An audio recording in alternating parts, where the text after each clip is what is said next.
hands of how many people have taken a flight from LaGuardia? Like I could lift my leg as well. How many of us have gotten stranded at LaGuardia? Oh, that's just us? Oh, okay. Apparently. Oh, so, I have like... Sorry? Oh, I'm sorry to hear that. That's not fun. I would rather get stranded. Oh, really? Oh, believe me, after the number of times I've been stranded, I have horror stories. And I just have this most amazing luck. Like, you know, the volcanic ash happened in Ireland, I was there. There's a calamity and I am there. Planes get delayed and I am there. And for some reason, and it's always at LaGuardia. And LaGuardia is a strange airport because if your flight is delayed by 10 minutes, you sit at the tarmac for like 30 minutes or like 3 hours or something. And I was on my way to a literary festival in Chicago. Sure enough, flying out of LaGuardia, cheap ticket, woohoo. Plane got delayed. We were sitting on the tarmac for about 2 hours, and I believe the flight to Chicago is 2 hours. So 2 hours before you check in, 2 hours on the tarmac, 2-hour flight. I could have flown to London, but that's my story.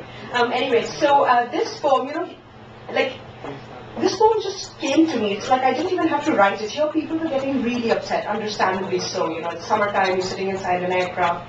No one knows when the flight will move.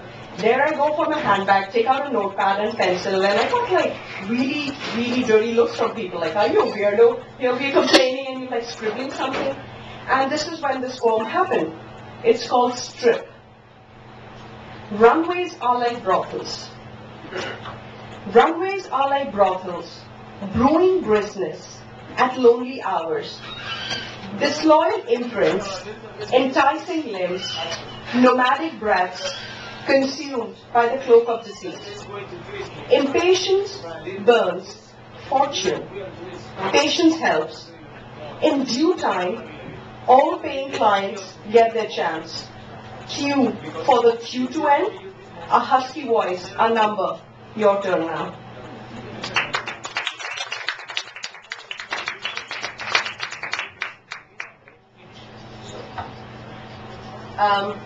So this is the last poem that I'm going to be reading this evening.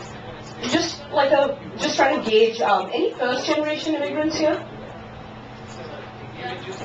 Okay. The reason I ask this is, you know, I love it here clearly, but I also love it in India, and I feel like a big part of me is torn between the two places at every time.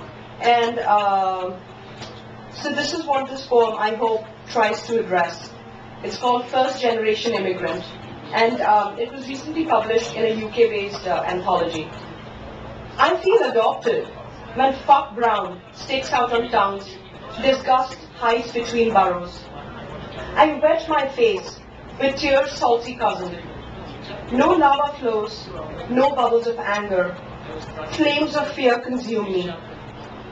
I fall in my own eyes, wondering why my house is built with apprehension. I think before I speak, die before I live. A spider expresses itself. I'm scared to cross the border.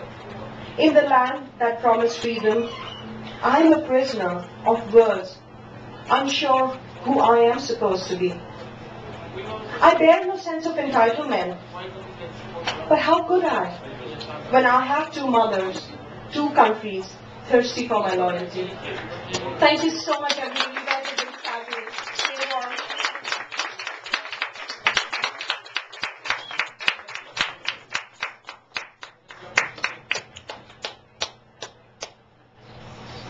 We have another round of applause. That was absolutely amazing.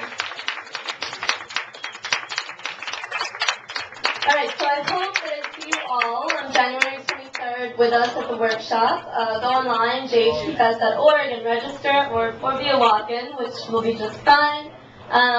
Though registering is always better.